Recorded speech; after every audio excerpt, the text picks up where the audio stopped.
ओम शांति। आज 18 मार्च 2025 की मधुर महावाक्य है। आज के मधुर महावाक्य में बाबा बोले, मीठे बच्चे, इस समय तुम्हारी यह जीवन बहुत बहुत अमूल्य है, क्योंकि तुम हद से निकल बेहद में आए हो। तुम जानते हो हम इस जगत का कल्याण करने वाले हैं।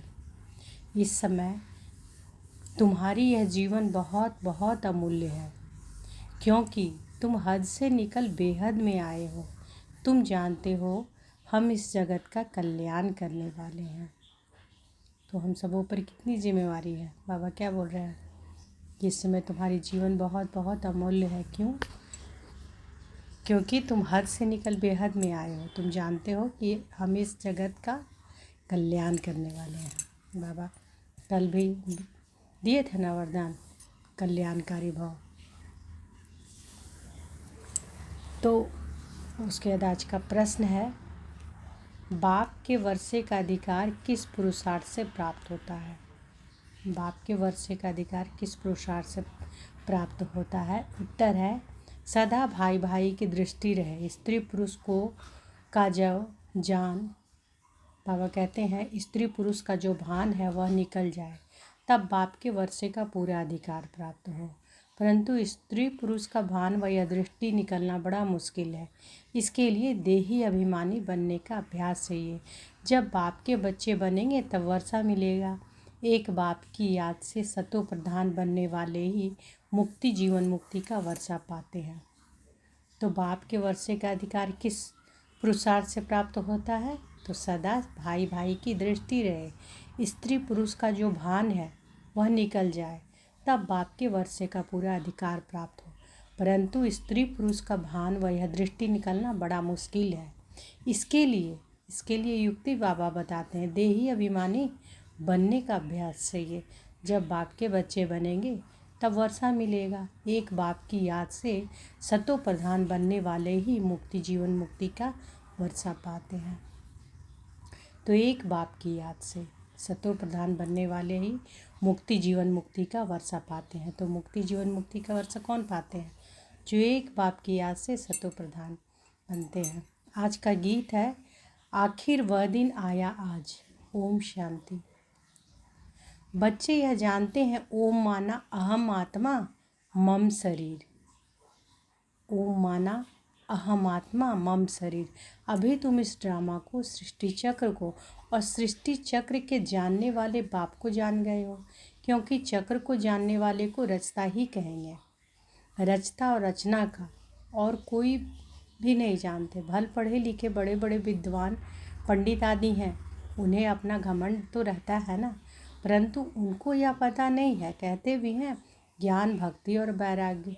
अब यह तीन चीज़ें हो जाती हैं, इनका भी अर्थ नहीं समझते।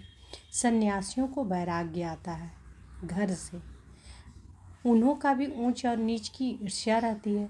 यह ऊंच कुल का है, यह मध्यम कुल का है, इस पर उन्हों का बहुत चलता है। कुंभ के मेले में भी उन्हों का बहुत झगड़ा हो पड़ता है कि पहले किसकी सवारी चले, इस पर बहुत लड़ते हैं, फिर पुलिस आकर छुड़ाती है। तो यह भी देह अभिमान हुआ ना। दुनिया में जो भी मनुष्य मात्र है, सब है देह अभिमानी। तुमको तो अब देही अभिमानी बनना है। बाप कहते हैं, देह अभिमान छोड़ो, अपने को आत्मा समझो। आत्मा ही पतित बनी है, उसमें खाद पड़ी है। आत्मा ही सतो प्रधान तमो प्रधान बनती है। जैसी आत्मा वैसा शरीर मिलता है। श्री कृष्ण की आत्मा सुंदर है तो शरीर भी बहुत सुंदर होता है। उनके शरीर में बहुत कशिश होती है, पवित्र आत्मा ही कशिश करती है। लक्ष्मी नारायण की इतनी महिमा नहीं है, लक्ष्मी नारायण की इतनी महिमा नहीं है जैसे श्री कृष्ण की है, क्योंकि श्री कृष्ण तो पवित्र छोटा बच्चा है। यहाँ भी कहते हैं छोटा बच्चा और महात्मा एक समान। महात्माएं तो फिर भी जीवन का अनुभव कर फिर विकारों को छोड़ते हैं। घृणा आती है, बच्चा तो है ही पवित्र, उनको उच्च महात्मा समझते हैं। तो बाप ने समझाया है कि यह निर्वृत्ति मार्ग वाले सन्यासी भी कुछ थमाते हैं। जैसे मकान आधा पुराना होता है तो फिर मरम्मत की जाती है। सन्यासी भी मरम्मत करते हैं। पवित्र होने से भारत थमा रहता है। तो बाबा क्या कह रहे हैं कि सन्यासी भी क्या करते हैं कि निर्वृत्ति मार्ग वाले सन्यासी भी कुछ थमाते हैं। जैसे मकान आधा पुराना होता है, बाबा उदाहरण दे रहे हैं, तो उसको मरम्मत की जाती है ना, उसी तरह से बाबा कहते हैं कि सन्यासी भी मरम्मत करते हैं। पवित्र होने से भारत थमा रहता है। भारत जैसा पवित्र और धनवान खंड और कोई हो नहीं सकता। अब बाप तुमको रचता और रचना के आदि मध्य अंत की स्मृति दिलाते हैं, क्योंकि यह बाप भी हैं, टीचर भी हैं, गुरु भी है। गीता में श्री कृष्ण भगवानुवाच लिख दिया है। उनको कभी बाबा कहेंगे क्या, अथवा पतित पावन कहेंगे क्या? जब मनुष्य पतित पावन कहते हैं तो श्री कृष्ण को याद नहीं करते, वह तो भगवान को याद करते हैं।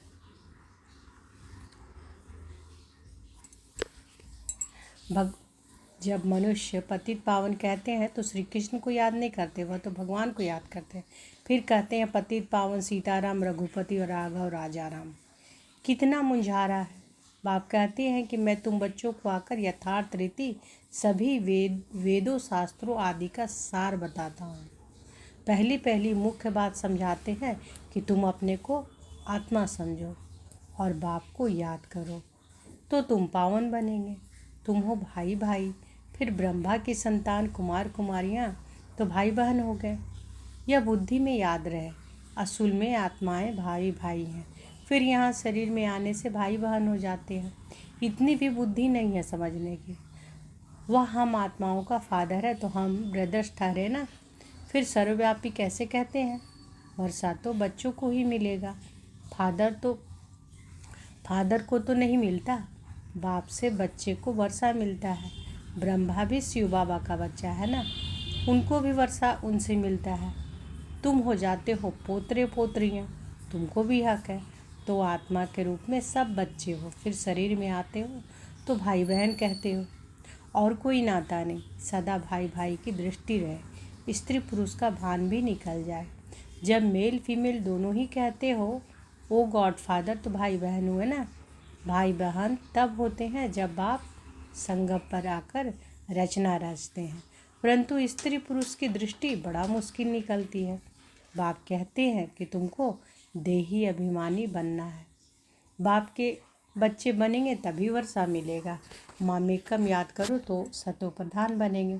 सतो प्रधान बनने बगैर तुम वापस मुक्ति जीवन मुक्ति में जा नहीं सकेंगे। तो बाबा आज महावाक्य में ये इस पर ज़्यादा जोर दे रहे हैं। क्या जोर दे रहे हैं? सतो प्रधान बनने बगैर तुम वापस मुक्ति जीवन मुक्ति में जा नहीं सकेंगे। यह युक्ति सन्यासी आदि कभी नहीं बताएंगे। वह ऐसे कभी नहीं कहेंगे कि अपने को आत्मा समझ बाप को याद करो। बाप को कहा जाता है परम पिता, परमात्मा, सुप्रीम। आत्मा तो सबको कहा जाता है, परंतु उनको परम आत्मा कहा जाता है। वह बाप कहते हैं, बच्चों मैं आया हूँ तुम बच्चों के पास, हमको बोलने के लिए तो मुख तो चाहिए ना। आजकल देखो जहाँ तहाँ गौमुख जरूर रखते हैं, फिर कहते हैं कि गौमुख से अमृत निकलता है।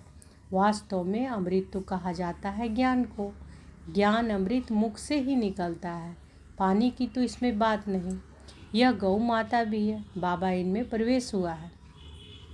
बाप ने इन द्वारा तुमको अपना बनाया, इनसे ज्ञान निकलता है।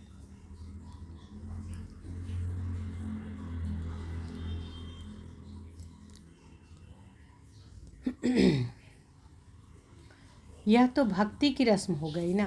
बाबा कहते हैं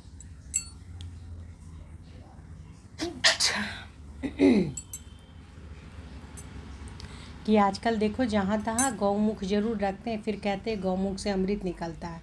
वास्तव में अमृत तो कहा जाता है ज्ञान को। ज्ञान अमृत मुख से ही निकलता है, पानी की तो बात नहीं है।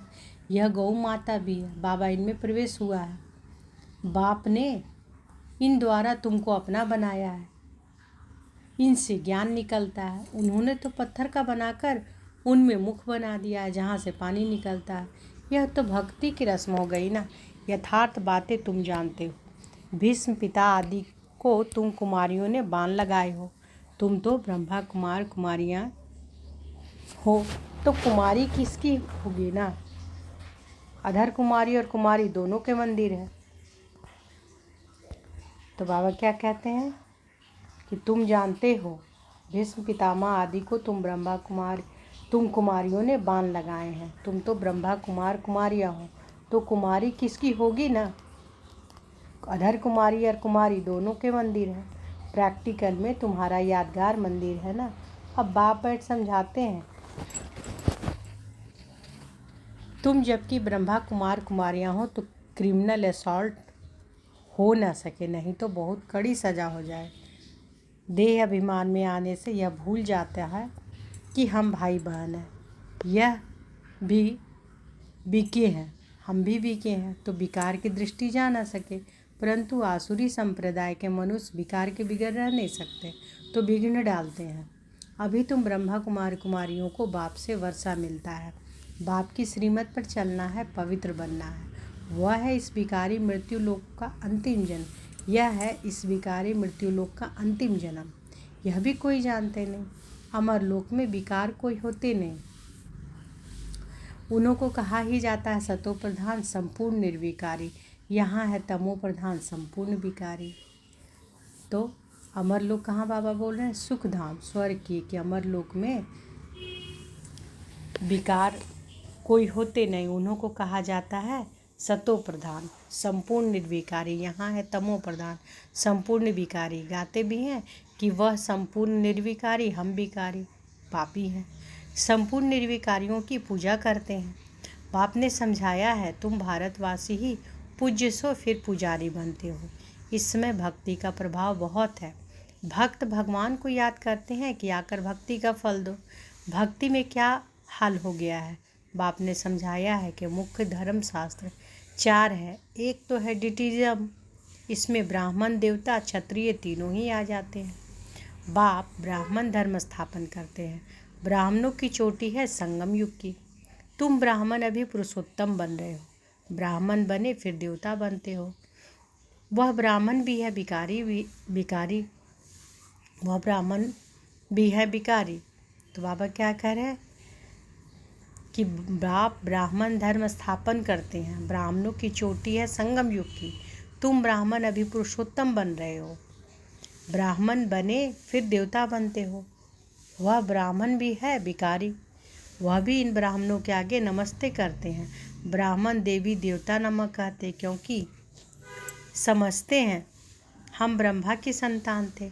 हम तो ब्रह्मा की संतान नहीं हैं।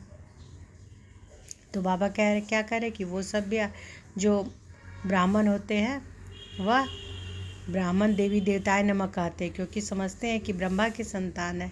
हम तो ब्रह्मा की संतान नहीं है। अभी तुम ब्रह्मा की संतान हो, तुमको सब नमः करेंगे। तुम फिर देवी देवता बनते हो। अभी तुम ब्रह्मा कुमार कुमारियाँ बने हो, फिर बनेंगे दैवी कुमार कुमारियाँ। इस समय तुम्हारी यह जीवन बहुत बहुत अमूल्य है, क्योंकि तुम जगत की माताएं गाई हुई हो। तुम हद से निकल बेहद में आई हो। तुम जानते हो कि हम इस जगत का कल्याण करने वाले हैं, तो हर एक जगत अम्बा जगत पिता ठहरे। इस नरक से मनुष्य बड़े दुखी हैं। तो बाबा क्या कह रहे हैं, फिर से ध्यान से सुने कि हम सब कौन हैं। कि इसमें तुम्हारी यह जीवन बहुत बहुत अमूल्य है, क्योंकि तुम जगत की माताएं गाई हो। तुम हद से निकल बेहद में आए हो। तुम जानते हो कि हम इस जगत के कल्याण करने वाले हैं, तो हर एक जगत अम्बा जगत पिता ठहरे। इस नरक में मनुष्य बड़े दुखी हैं। हम उनकी रूहानी सेवा करने आए हैं। हम उन्हों को स्वर्गवासी बनाकर ही छोड़ेंगे। तुम हो सेना, इनको युद्ध स्थल भी कहा जाता है। यादव कौरव और पांडव इकट्ठे रहते हैं, भाई भाई है ना। अब तुम्हारी युद्ध भाई बहनों से नहीं है, तुम्हारी युद्ध है रावण से। भाई बहनों को तुम समझाते हो मनुष्य देवता बनाने लिए। तो बाप समझाते हैं देह सहित देह के सब संबंध छोड़ने हैं। यह है पुरानी दुनिया। कितने बड़े बड़े डैम कैनाल आदि बनाते हैं, क्योंकि पानी नहीं है। प्रजा बहुत बढ़ गई है वहाँ, तो तुम रहते ही बहुत थोड़े हो। कहाँ की बाबा कह रहे हैं? सतयुग की, सुखधाम की। नदियों में पानी भी ढेर रहता है, अनाज भी बहुत होता है। यहाँ तो इस धरती पर करोड़ों मनुष्य हैं, वहाँ सारी धरनी पर शुरू में 9 से 10 लाख होते हैं। और कोई खंड होता नहीं। तुम थोड़े से ही वहाँ रहते हो, तुमको कहाँ जाने की दरकार भी नहीं रहती। वहाँ है ही बहारी मौसम, 5 तत्व भी कोई तकलीफ नहीं देते हैं, ऑर्डर में रहते हैं। तो देखिए मन बुद्धि से बाबा कहाँ की बात कर रहे हैं, सुख धाम की, स्वर्ग की। तो बाबा देखिए दिखा रहे हैं कि स्वर्ग कैसा होता है। वहाँ पहले 10 लाख होते हैं। वहाँ सारी धरनी पर शुरू में 9-10 लाख होते हैं और कोई खंड होता नहीं। तुम थोड़े से ही वहाँ रहते हो, तुमको कहाँ जाने की भी दरकार नहीं रहती। वहाँ है ही बहारी मौसम, 5 तत्व भी कोई तकलीफ नहीं देते हैं, ऑर्डर में रहते हैं। दुख का नाम नहीं है, वह है ही बहिष्ठ यानी स्वर्ग। अभी है दोजक, यह शुरू होता है बीच से। देवताएं वाम मार्ग में गिरते हैं तो फिर रावण का राज्य शुरू हो जाता है। तुम समझ गए हो कि हम डबल सिरताज पूज्य बनते हैं, फिर सिंगल ताज बनते हैं। सतयुग में पवित्रता की भी निशानी है। देवताएं तो सब हैं पवित्र, यहाँ पवित्र कोई है नहीं। जन्म तो फिर भी विकार से लेते हैं ना, इसलिए इसे भ्रष्टाचारी दुनिया कहा जाता है। सतयुग है श्रेष्ठाचारी, विकार को भी भ्रष्टाचार कहा जाता है। बच्चे जानते हैं कि सतयुग में पवित्र प्रवृत्ति मार्ग था, अब अपवित्र हो गए हैं। अब फिर पवित्र श्रेष्ठाचारी दुनिया बनती है। सृष्टि का चक्र फिरता है ना, परमपिता परमात्मा को ही पतित पावन कहा जाता है। परमपिता परमात्मा को क्या कहा जाता है? पतित पावन। मनुष्य कह देते हैं भगवान प्रेरणा करता है। अब प्रेरणा माना विचार, इसमें प्रेरणा की तो बात ही नहीं। यह खुद कहते हैं कि हमको शरीर का आधार लेना पड़ता है। मैं बिगर मुख के शिक्षा कैसे दूँ? ये कौन बोल रहे हैं? बाबा बोल रहे हैं, शिव बाबा, कि बगैर मुख का मैं कैसे शिक्षा दूंगा? प्रेरणा की तो बात ही नहीं है। मैं बिगर मुख के शिक्षा कैसे दूं? प्रेरणा से कोई शिक्षा दी जाती है क्या? भगवान प्रेरणा से कुछ भी नहीं करते हैं। बाप तो बच्चों को पढ़ाते हैं, प्रेरणा से पढ़ाई थोड़े हो सकती। सिवाय बाप के सृष्टि के आदि मध्य अंत का राज कोई भी बता ना सके। बाप को ही नहीं जानते हैं। कोई कहते लिंग है, कोई कहते हैं अखंड ज्योति है, कोई कहते हैं ब्रह्म भी ईश्वर है। तत्व ज्ञानी ब्रह्म ज्ञानी भी है ना। तो बाबा क्या कहते कि बाबा के अलावा कोई बता सकता है क्या सृष्टि के आदि मध्य अंत के राज? कोई नहीं बता सकता। क्यों? क्योंकि बाबा को कोई जानते ही नहीं है। बाबा को कोई कहते हैं कि लिंग है, कोई कहते हैं अखंड ज्योति है, कोई कहते हैं ब्रह्म भी ईश्वर है। तत्व ज्ञानी ब्रह्म ज्ञानी भी है ना। शास्त्रों में दिखा दिया है 84 लाख योनियाँ। अब अगर 84 लाख जन्म होते तो कल्प बहुत बड़ा चाहिए, कोई हिसाब ही ना निकाल सके। वह तो सतयुग को ही लाखों वर्ष कह देते हैं। बाप कहते हैं कि सारा सृष्टि चक्र ही 5000 वर्ष का है। 84 लाख जन्मों के लिए तो टाइम भी इतना चाहिए ना। यह शास्त्र सब है भक्ति मार्ग के। तो बाबा कहते हैं कि सब बोलते हैं ना कि 84 लाख जन्म होते हैं तो कल्प भी तो बड़ा चाहिए। कल्प कितना का है? बाबा कहते हैं कि सारा सृष्टि चक्र क्या है? 5000 वर्ष का है। तो 84 लाख जन्मों के लिए तो टाइम भी इतना चाहिए ना। यह शास्त्र सब है भक्ति मार्ग के। तो आज बाबा पूरा सृष्टि चक्र का पूरा सारा चीज़ बता रहे हैं कि कितना सृष्टि चक्र का कितना ये का होता है, सब कुछ बता रहे हैं बाबा। और सतयुग में कितने रहते हैं? 9 से 10 लाख रहते हैं। तो बाबा कहते हैं कि बाप कहते हैं कि सारा सृष्टि चक्र ही 5000 वर्ष का है। 84 लाख जन्मों के लिए तो टाइम भी इतना चाहिए ना। यह शास्त्र सब है भक्ति मार्ग के। बाप कहते हैं कि मैं आकर तुमको इन सब शास्त्रों का सार समझाता हूँ। तो बाबा कहते हैं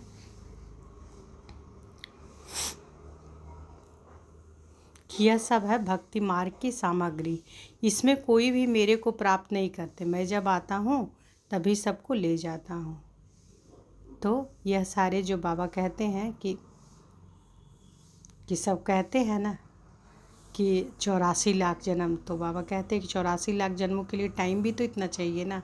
यह शास्त्र सब है भक्ति मार्ग के। बाप कहते हैं कि मैं आकर तुमको इन सब शास्त्रों का सार समझाता हूँ। यह सब भक्ति मार्ग की सामग्री है, इनसे कोई भी मेरे को प्राप्त नहीं करता। मैं जब आता हूँ तभी सबको ले जाता हूँ। मुझे बुलाते ही हैं कि हे पतित पावन आओ, पावन बनाकर हमको पावन दुनिया में ले चलो। फिर ढूंढने के लिए धक्के क्यों खाते हो? बाबा कहते फिर ढूंढने के लिए धक्के क्यों खाते हो? कितना दूर दूर पहाड़ों आदि पर जाते हैं। आजकल तो कितने मंदिर खाली पड़े हैं, कोई जाता नहीं है। अभी तुम बच्चे ऊंच ते ऊंच बाप की बायोग्राफी को भी जान गए हो। बाप बच्चों को सब कुछ देकर फिर 60 वर्ष बाद वानप्रस्थ में बैठ जाते हैं। यह रस्म भी अब की है, त्यौहार भी अब इस समय की है।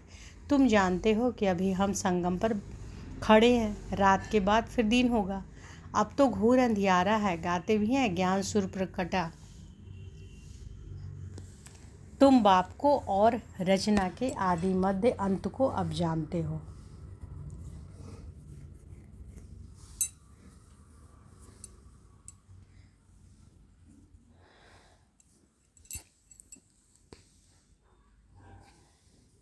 तो बाबा कह रहे हैं कि तुम जानते हो कि अभी यह संगम पर खड़े हैं, हम संगम पर खड़े हैं, रात के बाद फिर दिन होगा। अब तो घोर अंधियारा है, गाते भी है ज्ञान सुर प्रकटा। अज्ञान रूप अंधेरा क्या होता है? खत्म होता है ना। इसके आगे यही है, तुम बाप को और रचना के आदि मध्य अंत को अब जानते हो। जैसे बाप नॉलेजफुल है, तुम भी मास्टर नॉलेजफुल हो गए हो। तुम बच्चों को बाप से वर्षा मिलता है बेहद के सुख का। लौकिक बाप से तो हद का वर्षा मिलता है, जिससे अल्पकाल का सुख मिलता है, जिनको सन्यासी कागविष्टा समान सुख कह देते हैं। फिर यहाँ आकर सुख के लिए पुरुषार्थ कर न सके। यह है ही हठ योगी, तुम हो राजयोगी। तुम्हारा योग है बाप के साथ, उन्हों का है तत्व के साथ। यह भी ड्रामा बना हुआ है। अच्छा, अब बाबा का याद प्यार लेंगे। मीठे मीठे सिकी लदे बच्चों प्रति माता पिता बाप दादा का याद प्यार और गुड मॉर्निंग। रूहानी बाप की रूहानी बच्चों को नमस्ते। हम रूहानी बच्चों की रूहानी माता पिता बाप दादा को याद प्यार, गुड मॉर्निंग और नमस्ते नमस्ते नमस्ते। शुक्रिया बाबा, शुक्रिया। धारणा के लिए मुख्य सार पहला है, पावन बनने के लिए हम आत्मा भाई भाई हैं, फिर ब्रह्मा बाप की संतान भाई बहन है। यह दृष्टि पक्की करनी है। पावन बनने के लिए हम आत्मा भाई भाई हैं, फिर ब्रह्मा बाप की संतान भाई बहन है। ब्रह्मा बाप के हम सब संतान हुए ना। ब्रह्मा बाबा के मुख द्वारा ही ना बाबा के महावाक्य को सुन रहे हैं, तो ब्रह्मा मुख वंशावली हम लोग हुए ना, ब्रह्मा बाबा के बच्चे। तो बाबा कहते फिर ब्रह्मा बाप की संतान भाई बहन है। यह दृष्टि पक्की करनी है। आत्मा और शरीर दोनों को ही पावन सतो प्रधान बनाना है, देह अभिमान छोड़ देना है। दूसरा, मास्टर नॉलेजफुल बन सभी को रचता और रचना का ज्ञान सुनाकर घोर अंधियारे से निकालना है। मास्टर नॉलेजफुल बन सभी को रचता और रचना का ज्ञान सुनाकर घोर अंधियारे से निकालना है। नरकवासी मनुष्यों की रूहानी सेवा कर स्वर्गवासी बनाना है। तो बाबा क्या कह रहे हैं कि मास्टर नॉलेजफुल बन, इसको धारणा करना। मास्टर नॉलेजफुल बन सभी को रचता और रचना का ज्ञान सुनाकर घोर अंधियारे से निकालना है। नरकवासी मनुष्यों की रूहानी सेवा कर स्वर्गवासी बनाना है। आज बाबा ने बहुत अच्छा वरदान दिया है, तो अनुभव करें कि बाबा का वरद हस्त हमारे सिर पर है और बाबा ने वरदान दिया, मास्टर ज्ञान सागर बन ज्ञान की गहराई में जाने वाले अनुभव रूपी रत्नों से संपन्न भव। मास्टर ज्ञान सागर बन ज्ञान की गहराई में जाने वाले अनुभव रूपी रत्नों से संपन्न भव। जो बच्चे ज्ञान की गहराई में जाते हैं वे अनुभव रूपी रत्नों से संपन्न बनते हैं। एक है ज्ञान सुनना और सुनाना, दूसरा है अनुभवी मूर्त बनना। अनुभवी सदा अविनाशी और निर्विघ्न रहते हैं। अनुभवी सदा अविनाशी और निर्विघ्न रहते हैं, उन्हें कोई भी हिला नहीं सकता। अनुभवी के आगे माया की कोई भी कोशिश सफल नहीं होती। अनुभवी कभी धोखा नहीं खा सकते। इसलिए अनुभवों को बढ़ाते हुए हर गुणों के अनुभवी मूर्त बनो। मनन शक्ति द्वारा शुद्ध संकल्पों का स्टॉक जमा करो। तो बाबा क्या कहते हैं कि एक है ज्ञान की गहराई में जाते हैं, वे अनुभव रूपी रत्नों से संपन्न बनते हैं। एक है ज्ञान सुनाना। बाबा कहते हैं कि जो बच्चे ज्ञान की गहराई में जाते हैं अनुभव रूपी रत्नों से संपन्न बनते हैं। वो एक है ज्ञान सुनना और सुनाना, और दूसरा क्या है अनुभवी मूर्त बनना। तो अनुभवी सदा क्या होता है, अविनाशी और निर्विघ्न रहते हैं जी अनुभवी। बाबा कहते हैं कि उन्हें कोई भी हिला नहीं सकता जो अनुभवी होते हैं।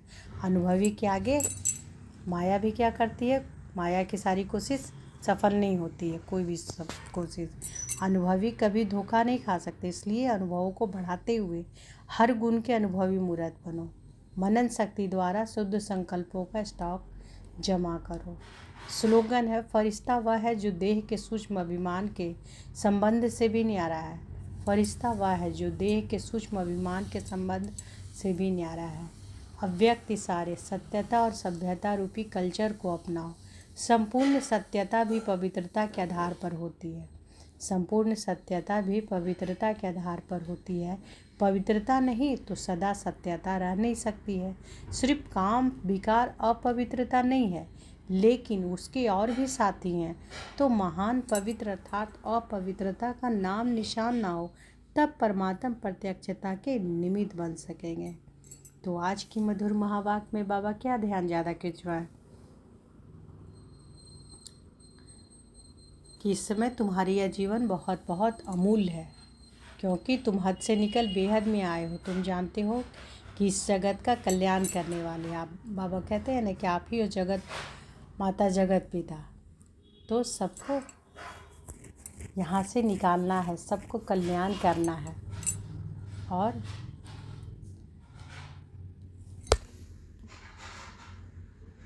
और बाबा क्या बोले, बाबा बोले ना कि सतो प्रधान बने बिगर तुम वापस मुक्ति जीवन मुक्ति में जा नहीं सकेंगे, है ना। तो सतो प्रधान कैसे बनेंगे, बाबा की याद से ना। बाबा की याद से ही आत्मा सतो प्रधान बनती है ना। बाबा क्या है, पतित पावन ज्ञान के सागर, वो हमें पावन बनाने आए हैं और हम सबों को भी सबको बनाना है पावन। बाबा कह रहे हैं ना कि तुम इस समय तुम्हारी यह जीवन बहुत बहुत अमूल्य है, क्योंकि तुम हद से निकल बेहद में आए हो और तुम जानते हो कि हम इस जगत के कल्याण करने वाले हैं। और बाबा ने क्या कहा कि पावन बनने के लिए हम आत्मा भाई भाई हैं, यह दृष्टि रखना है। ब्रह्मा की संतान हम सब भाई बहन हैं। आत्मा और शरीर दोनों को सतोप्रधान बनाना है, देह अभिमान को छोड़ देना है और मास्टर नॉलेजफुल बन सभी को रचता और रचना का ज्ञान सुनाकर घोर अंधियारे से निकालना है। नरकवासी मनुष्यों की रूहानी सेवा कर स्वर्गवासी बनाना है। और फरिश्ता वह है जो देह के सूक्ष्म अभिमान के संबंध से भी न्यारा है। अच्छा, शुक्रिया बाबा, शुक्रिया। ओम शांति।